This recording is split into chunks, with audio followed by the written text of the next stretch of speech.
bandwidth in the first place, but then the videos cutting out the connections poor. But I want to a little bit keep running with the line of thought and keep it up so it can be a coherent body of ideas or work.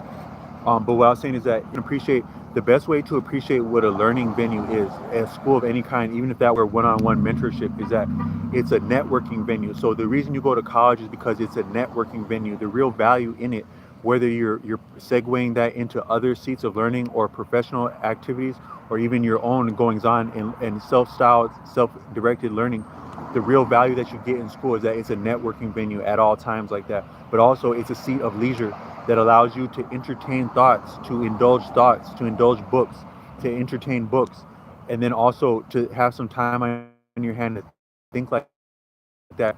But if you think about human beings, the exact things that get people to fight where there had a need to be a fight, it's from networking, that is politicking, and then also leisure. So you have time on your hands and you're networking, you're going to get into trouble somewhere around there. So most of your experiences in school, I would imagine going all the way back to the earliest levels, you learned a lot of cool things in there, but you specifically and imminently and likely, inevitably, you got into some form of conflict that was a that it factored into the function and trajectory of you getting up out of there. So you probably got out of a school no more than a second before you could have handled it in there any longer.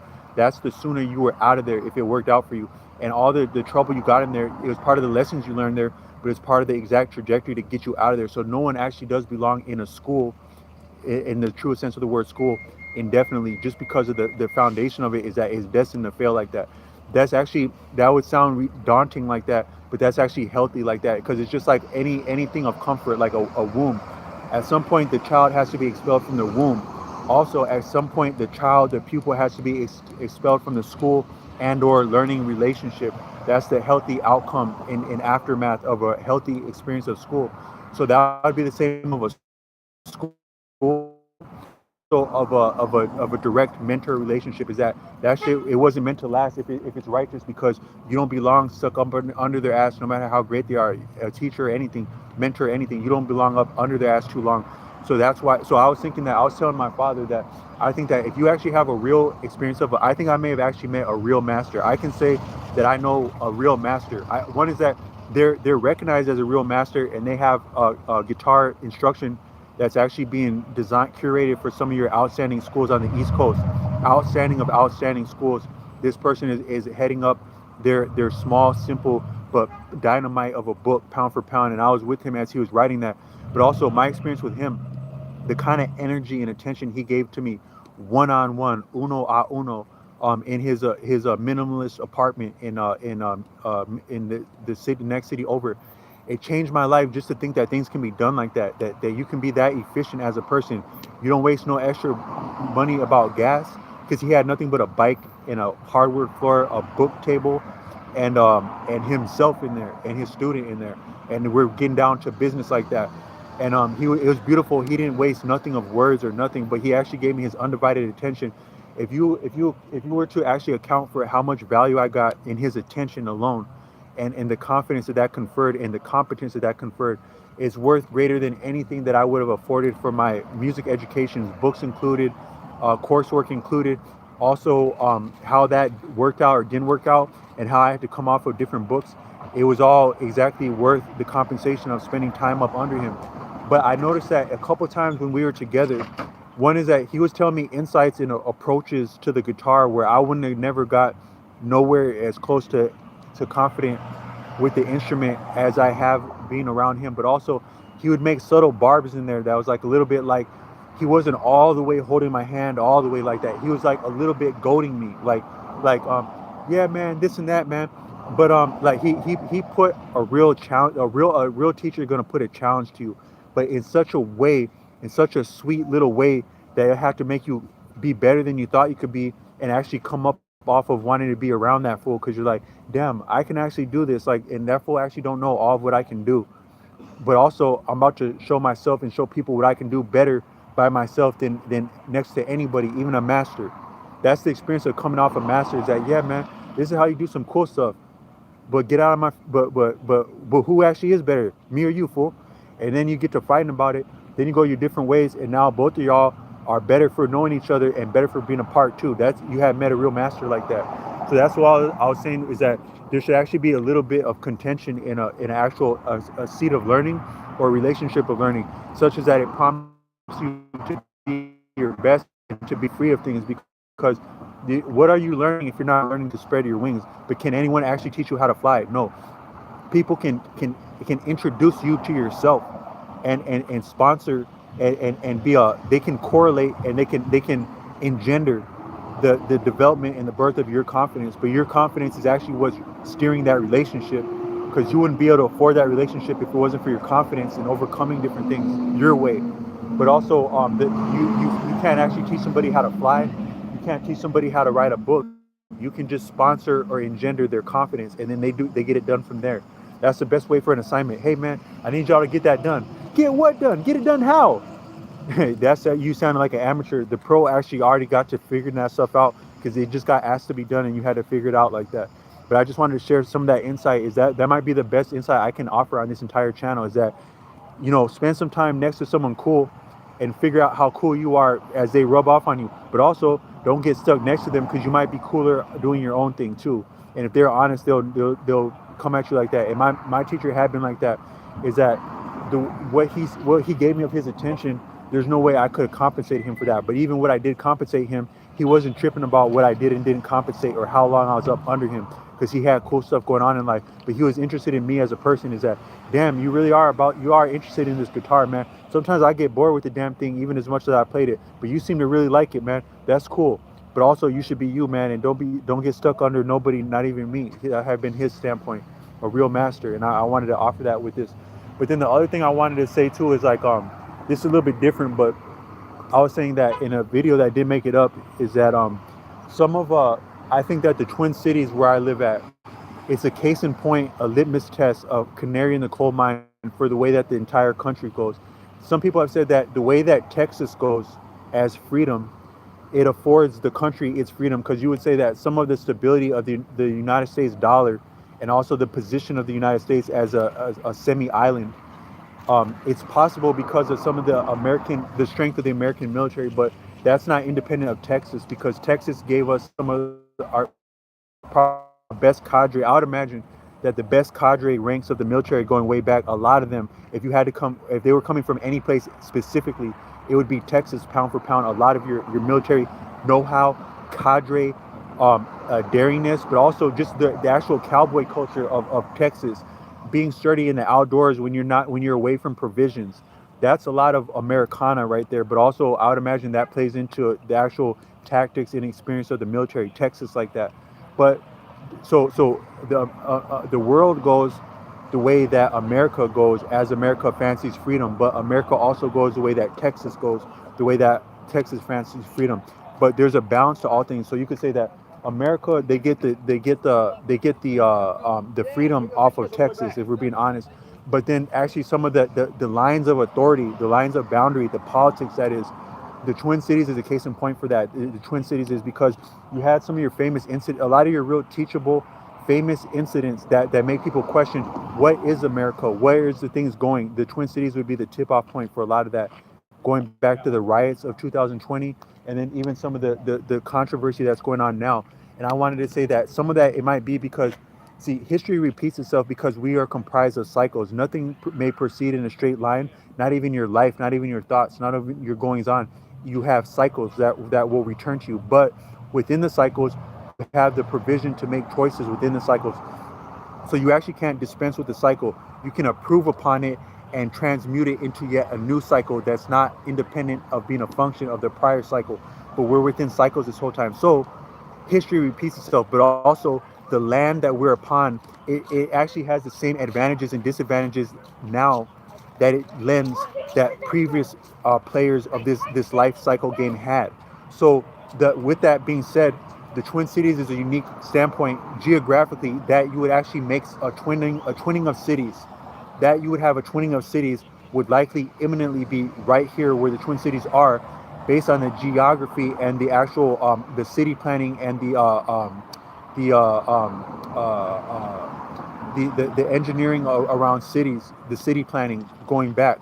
That would exactly have to do with the eccentric features of this position along the Mississippi River, why you would have a twinning of cities there. Then that you have a twinning of cities there, that gives the dynamics for some of the interplay, the conflict, the rivalry, the juxtaposition of lines of authority, principalities that would give you some of the footing for some of the atrocities, for better and worse, that make the Twin Cities incredible for better or worse.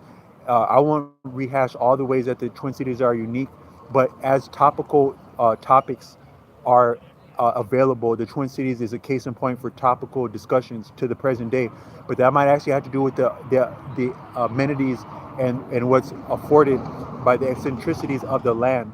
Thereby, the eccentricities of any land, like had a I had a family member, and this person was really interesting because they always had way crazy stuff going on, cool stuff going on in their life. Like back in the early 2000s, they would be like the second runner-up lieutenant, vice president, second in command of a high-power advertising firm in the downtown Minneapolis area. They would be, when somebody was about to have their last day, they would be the one to tell them that they had their last day, because this person had so cool of social skills that they were up next. They were as high of power as you could have without having liability. So they don't own the damn company, but they're cooler than the company owner, and he know that, and he used them as the near about damn president.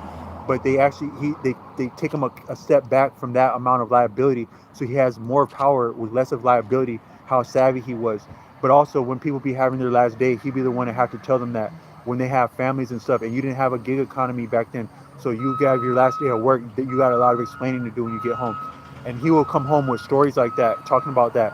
But then when I was grown, one time he took me, I'll have interesting experiences with him. Like, he took me inner tubing.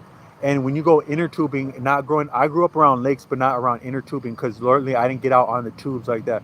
But he would have his own boat on a river, the St. Croix River, not far away from, as you get into Wisconsin from Minnesota, you cross the St. Croix.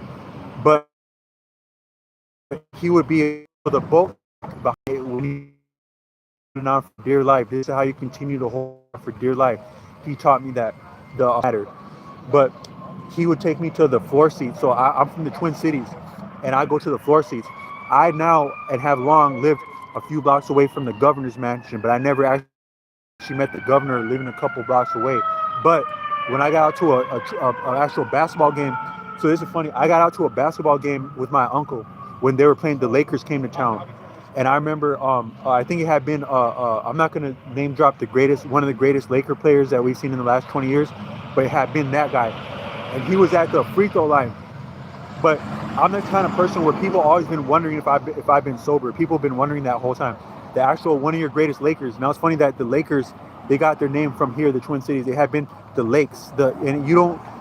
So Minnesota is the home of 20,000 lakes, but you actually don't know what water is until you go out into Arizona and you get thirsty enough. Now you know what water's about. But we got a lot of lakes here in Minnesota, and you ain't having no cool life unless you're getting around lakes, if you're being honest.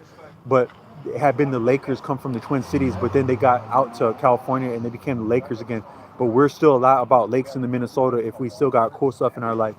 But the Lakers had came to where they had come from, and I seen the greatest Laker come back to where the lakes are from. And he made eye contact with me. I was close enough on the floor that he made eye contact with me on the free throw line. But at my ass, I always looked crazy and sketchy back then. So he was like he kind of paused a little bit, looking at me like damn, who this fool looking at me while I'm about to take a free throw. I remember that. But when I was sitting up next to him, I was sitting actually next to our current then just getting done being governor. If you can imagine who that would be, a governor that got out to a lot of basketball games. I was sitting next to him. I was actually sitting next to his son, who was sitting next to him, and I was sitting next to my uncle, who was cooler than shit.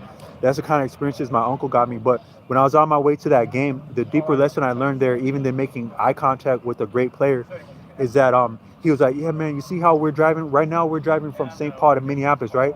But when the traffic stop, you can also make a right turn when they stop like that. And there's something to be said for never stop moving like that. He said that. I remember he said that. It rang true. I knew he was talking to me subliminally. Your greatest teachers, they talk to you more so subliminally. He was like, yeah, man, this and that, man. Traffic sucks, man. But your ass ain't always necessarily got to stop. It's because the traffic stopped. And that you wouldn't stop. There's something to be said for that. So there's something to be said for hanging on for dear life from inner tubes, and there's something to be said for never stopping even when the traffic is backed up, like that. So that's the kind of lesson I learned from him. But the Twin Cities, they would likely give you a lot of your opportunity. What's eccentric about the Twin Cities as geography goes, it actually, the geography, it still has its same advantages then. And another thing about him is that, so he would always just have interesting things at the family get together. He was the main one having an interesting, inconceivable experience that he wasn't really needing to flex with. He just got around to telling you 1/10 of the kind of cool shit he'd been up on, just because he's being nice to you at the family gathering, but he's not too messed up about what you got to say about shit he got going on, because he's rather be doing the cool shit, but he's just bringing the family around because it's Thanksgiving like that, and he's still not beyond tradition. But then I'll meet him later in life, and the kind of shit he got going on is that he just got back from taking, he can afford to do damn near anything he wants. He's not necessarily rich, but he's not lacking for anything. But what he think of as a good time is him and his buddies from high school, they go to an actual Civil War battlefield. Now, no, all due respect, because those are horrible experiences that it's sad that anyone had to experience that. But he actually just got done visiting actual. I think he had got back from it wasn't the one that started with G, but it was one of your famous Civil War battles. He got back from the battlefield. Just go see what the battlefield feel like. What do it feel like to go to a Civil War battlefield with my buddies like that? That's his experience like that. That's his idea of interesting. But it actually is interesting because wherever those battles would have been the seat of, whatever advantages that land played out based on the cycles that were at play back then, that's where they would end up having those battles. And still, the land hasn't very much changed in a lot of time. Neither have us, because our ass are still stuck in a lot of cycles, but we have had some opportunities to make improvisations and improvements on our decisions, but we're still a lot of in the old cycles. So the actual, any seat of any, the vicinity of anything occurring, that it would ever occur at all, there's still meaning in the fact that it had been that vicinity that it happened upon the cycles, and that vicinity is still the vicinity, and we're still largely about cycles now. So you can't look past the actual the history of a place based on the vicinity in itself. So according to Judge Joe Brown, the Twin Cities, mind you, St. Paul, Minneapolis, had been a terminal point for the Underground Railroad going back. Whatever in the hell you think of American history and your understanding or lack thereof of the Underground Railroad, it actually did play into this being a designation, a destination for the Underground Railroad, no less. Good old Twin Cities, no less. If you've been around some of the history, like around Rondo and North Minneapolis, and the brilliant culture and the praise and gospel that's come out of there, it's not a big extrapolation to appreciate that this had been such a place, but just that this would be that significant of a location to be advantageous as a terminal point in the Underground Railroad going back. It's not actually inconceivable that it's still a pivotal point as the shaping of policy and lines of authority and boundary and topical discussion go. It's not absurd that it would still be like that, based on the fact that it's still the same land with its same eccentricities, and we're still in about a lot of the same cycles and the same bullshit, even though we have made improvements. And I just wanted to say that with regard to different things that have been taking place in the media. But then I also wanted to say that one thing I was saying in the video that didn't make it up is that some things are very difficult to compensate and appreciate in terms of compensation, such as compensating people who work in healthcare. So some things that you would say are rife with fraud. It's not necessarily that they're mean-spirited things. It's just that the nature of it is that it's just that difficult to account for. So you didn't start out as a fraud factory, but you actually had to play by the game that was already at play, which is largely fraudulent. You made your first fraud. You fudged your first piece of fudge, and now you got nothing but a fudge factory when it had been about something else, because that's how much of fudging will come out of that first fudge if it had become about fudge, but it wasn't supposed to be about fudge. So I'm just saying that you can't really judge anybody as right or wrong, and some things are the perfect opportunity for the wrong thing to happen, such as mixing money and healthcare, thing like that. But then I also want to say is that one of the things too is that when people take on different roles, like you would have some people, you can come to the United States, and if you didn't get the full brunt of the meanness of the United States in the school system, you may not appreciate how mean-spirited the United States can feel like, such as when people, outstanding people of different cultures come here, even as children, but still not fully been children the whole time, such as that you would believe in and be gullible to believe in to buy into the American dream, that is the American hegemony power structure, as though it can't come all the way back to harm you like that.